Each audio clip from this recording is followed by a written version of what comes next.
Imagine this. You wake up in the morning, look in the mirror, and feel that something is off. Not the world, not people, you. Inside you, a whisper says, "You're late. You're not enough. You'll fail again." You think it's you, but it's not. It's your mind. And here's what's terrifying. It's not your ally. It's your greatest enemy. You were taught to believe that the mind is your strength, that logic is your shield, that thinking makes you rise above instinct. But the truth is, your brain wasn't built for happiness. It was built for survival.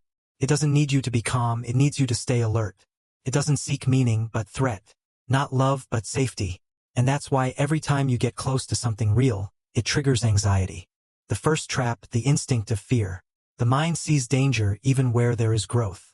You want to speak, confess, try, but it whispers, "Don't.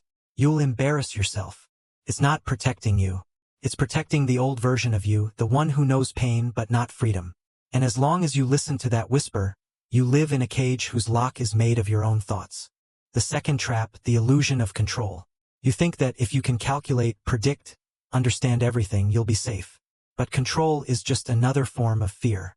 The mind fears chaos because chaos takes away its power. Love is chaos. Sincerity is chaos. Real life is chaos. And so you plan, analyze, postpone, while life itself passes quietly by, almost unnoticed. The third trap, the noise of thoughts. You don't notice how your brain becomes a prison. It speaks endlessly. What if? Maybe they think. What will happen if? That voice fills all the space inside. And in it, your true essence, quiet but clear, begins to drown. You mistake that stream of anxious chatter for yourself. But you are not your thoughts. You are the one who can hear them. The fourth trap, the destructive habit of comparison. The mind seeks reference in others to understand who you are. It scans other people's successes, faces, words. And each time someone seems stronger, pain flares up inside you. Not because you're weak, but because your brain interprets someone else's confidence as a threat to your survival. And so you start dimming your own light just to avoid feeling behind.